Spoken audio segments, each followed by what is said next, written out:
एक दिन रैयान अपनी मामूल की तरह खेलने के लिए अपने घर के नजदीक वाक़िए बाग में गया।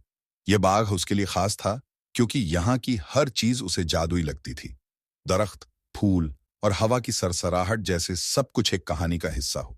आज का दिन भी वैसा ही था, लेकिन कुछ अलग था। रैयान बाग के किनारे पर चलते हुए एक पुरअसरार दरवाजे के करीब पहुंच गया, जो उसे कभी पहले नजर नहीं आया था। दरवाजा चमकदार सुनहरी रंग का था और इस पर एक अजीब सा निशान बना हुआ था।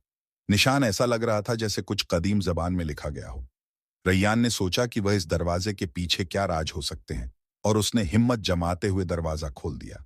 जैसे ही दरवाजा खुला, एक रोशन और चमकदार रोशनी ने रैयान को अपने अंदर खींच लिया। उसकी आंखें चमक उठीं और उसके दिल की धड़कन तेज हो गई। अचानक वह एक नई दुनिया में पहुंच गया। यह दुनिया कोई आम दुनिया नहीं थी। यह एक ऐसी दुनिया थी जहां वक्त के धारे का कोई ठोस अंदाजा नहीं था। रैयान ने देखा कि यह जगह मुख्तलफ रंगों और जादुई चीजों से भरी हुई थी। यहाँ का माहौल बहुत ही अजीब था, जैसे वक्त की धारें यहाँ की हवा में सरक रही हों। एक खूबसूरत झील के किनारे एक बूढ़ा आदमी बैठा था, जिसके बाल और दाढ़ी सफेद थे और चेहरे पर मुस्कुराहट थी। वह शख्स रैयान की तरफ बढ़ा और बोला, तुमने वक्त का दरवाजा खोला है और अब तुम्हें वक्त के राज को समझना होगा।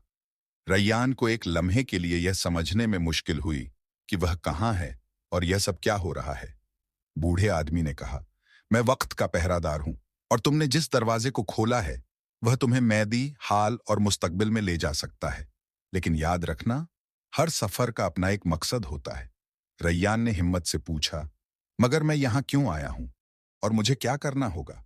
बूढ़े आदमी ने मुस्कुराकर जवाब दिया, तुम्हें वक्त की कदर सीखनी होगी।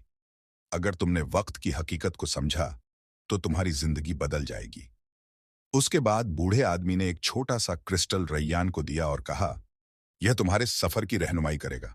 जब तुम इस क्रिस्टल को अपने हाथ में पकड़ोगे, तुम्हें वक्त के मुख्तलिफ लम्हे नजर आएंगे। रैयान ने क्रिस्टल को हाथ में लिया और अचानक एक गुब्बारे की तरह रंगीन रोशनी ने उसे घेर लिया।